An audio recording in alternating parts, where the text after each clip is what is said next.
Good morning, class. I hope you've had a blessed week, even though it's been a crazy week in many ways, continuing to deal with the coronavirus.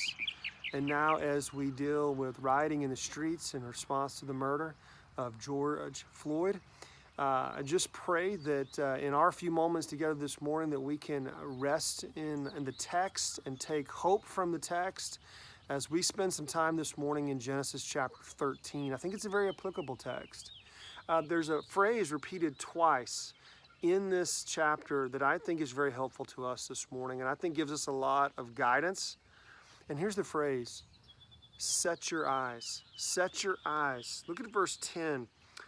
And Lot lifted up his eyes. We're going to lift up our eyes, set our eyes, lift up our eyes upon who? Well, you know what I'm going to say. We're going to have to set our eyes or lift our eyes upon God. But it happens in verse 10, and Lot lifted up his eyes, and we'll finish that sentence in a moment. And then down in verse 14, God speaking to Abram, he says to Abram, lift up your eyes and look. And that's what I want to challenge us all with this morning, is lifting up our eyes and seeing God. And like last week, I had mentioned Abram going down to his Egypt, and it's so easy to say, oh, well, it's just such a trite statement. Don't fall into that trap. Listen to the text, because we do go down to our Egypts, and we do lift up our eyes and see, set our eyes upon things that are unworthy of the calling God has placed upon our lives. Let's go back to the text here real quick. So Abram, verse 13, Abram went up from Egypt. He had been rebuked by a pagan king. He had encountered a problem in the promised land.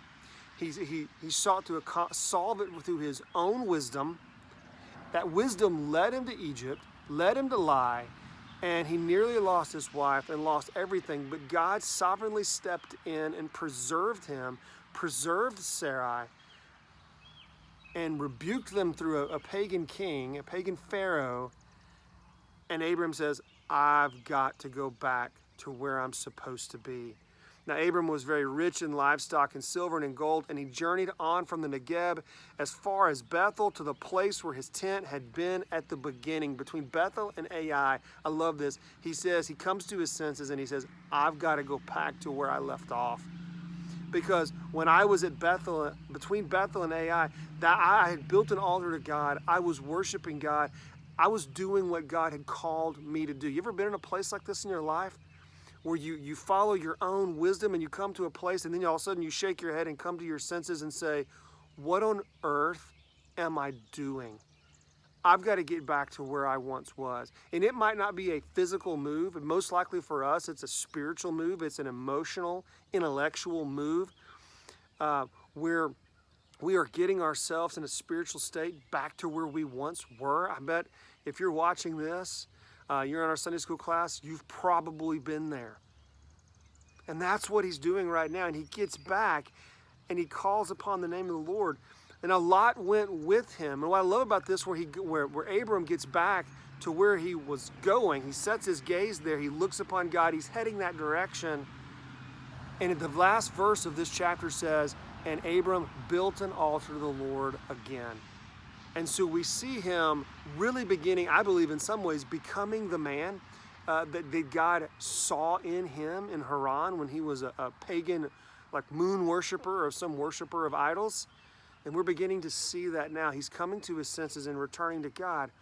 But we set up an interesting contrast here with his nephew Lot, because Lot had been blessed in Egypt as well. I think maybe Lot had gotten used to the fertile lands of Egypt, and he had grown mightily during their stay there. So when they get back to where they're supposed to be, now they enter a new problem, a problem they didn't have before. Now their problem is that there's not enough land for them. There's not enough water, per se, right in the immediate spot where they were trying to reside. And so Abram, if you read it just at face value and you just isolate this text, it almost reads as Abram just kind of just throws up his hands and says, all right, Lot, do what you want to do, and I'm going to go do the other. But that's not Abram's response.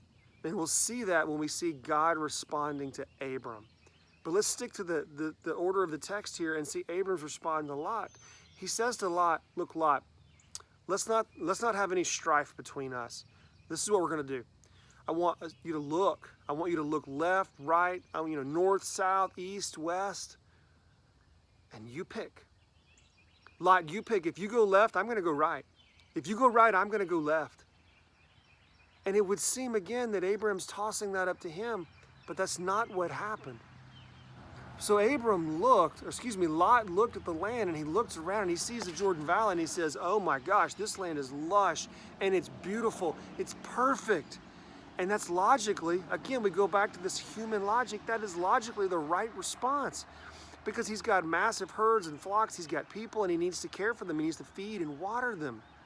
And so that's naturally the logical response.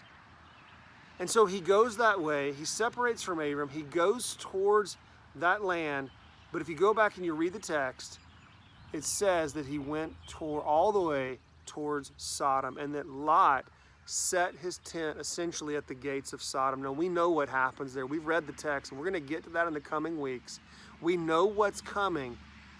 And so we see, again, what is the response of human logic? A lot of times, I would say most of the time, right? It's not what we want. Yeah, we might be able to launch men and women into orbit, which was amazing. I hope you watched that yesterday. It was absolutely phenomenal. It's amazing.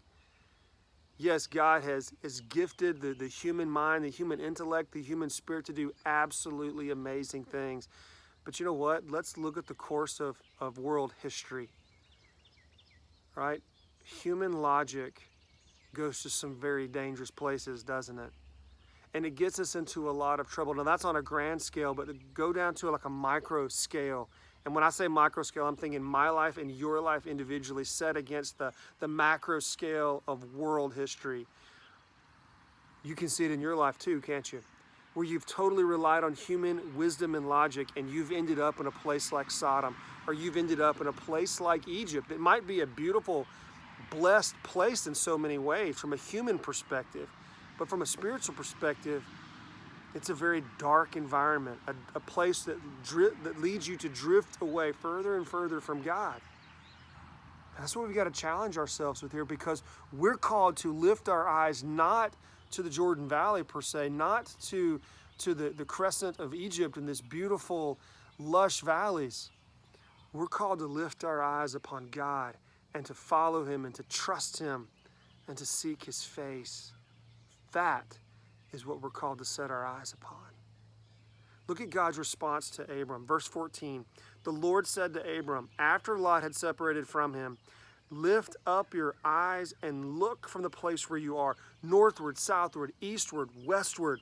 For all the land that you see, I will give to you and your offspring forever, so that if one can count the dust of the earth, one can count your offspring. You see, and that's why I said earlier that if we read Abram's response to God as just kind of a flippant, hey, you do what you want to do and I'll do and then I'll follow suit. No. What we can take from Abram's response is that perhaps in his heart, he was just saying, God, I'm where I'm supposed to be. And we've encountered another problem, a problem that I don't want to solve from my own human wisdom. God, I need you to show me the way. I need you to make it clear what we're supposed to do, God. I'm going to set my eyes upon you. And God responds to him with a loving response, a blessed response. And he says that to Abram. Abram, set your eyes upon me. Look up and look around. Set your eyes upon the land. I'm going to give it all to you. I'm going to give it all to your descendants. Just continue to trust in me. And I'm paraphrasing, I'm kind of drawing in multiple texts there to what I'm saying there. I'm not quoting God per se, but we see all of these chapters that we've been reading, that we'll be reading, coming together and saying, God saying to Abram, just keep following me. Just keep setting your gaze upon me. I want us to look at just a few texts from one Old Testament, a couple of New Testament. Isaiah chapter 40, verses 26 through 28. God says, lift up your eyes and see who created these. He who brings out their host by number, calling them all by name, by the greatness of his might. And because he is strong in power, not one is missing. I'm going to go down to verse 28. Have you not known? Have you not heard? The Lord is the everlasting God, the creator of the ends of the earth. He does not grow faint or weary. His understanding is unsearchable. God says, lift up your eyes and see me. I'm the one who created. I'm the one whose understanding is unsearchable. We need unsearchable understanding in these days, don't we? And look, we have some very wise people around us trying to guide us through this.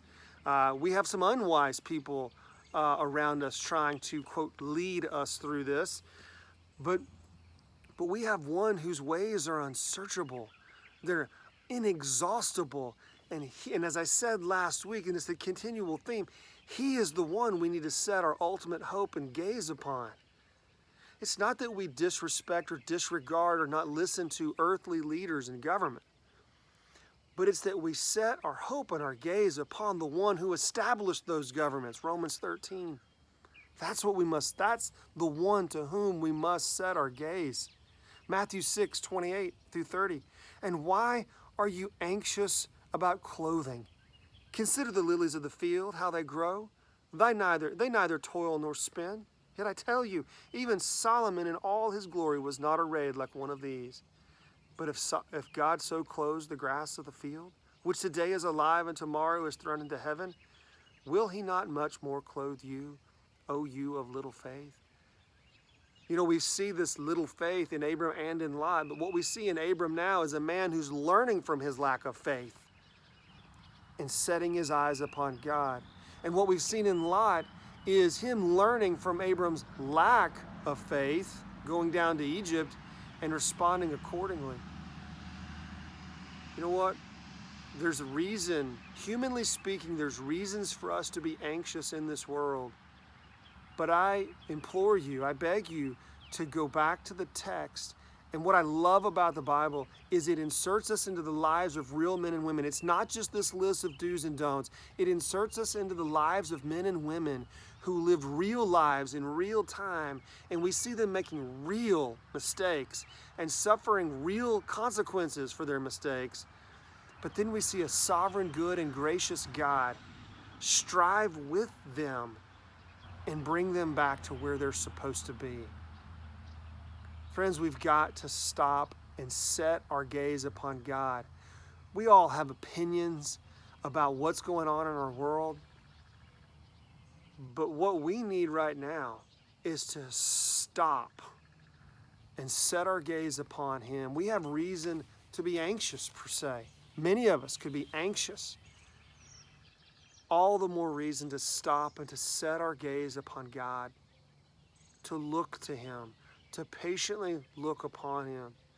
That doesn't mean we don't speak to the issues. Look, we've got some real problems in our world. We've got some very real problems, whether it's politics, coronavirus, racism, and rioting.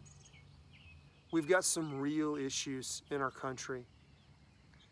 But these issues are not going to be solved merely by human logic. We need to set our gaze upon God. One more text. This is Jesus speaking to his disciples after his interaction with the woman at the well, John 4. My food is to do the will of him who sent me and to accomplish his work.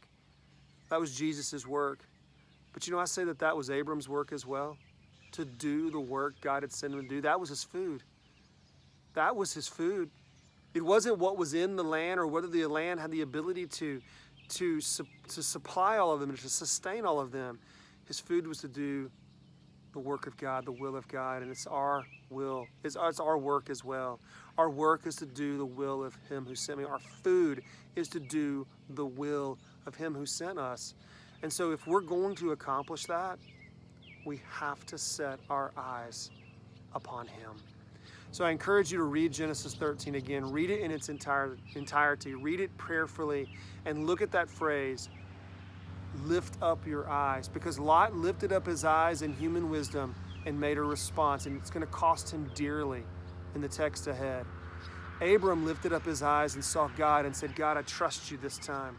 I trust you. I'm not leaving this promised land unless you tell me to. Instead, I'm going to make an altar. I'm going to trust in you, and I'm going to worship. The world needs a worshiping church right now. The world needs a church whose eyes are set upon God and trusting in Him. Pray God's blessings upon you this week, and we'll see you next time.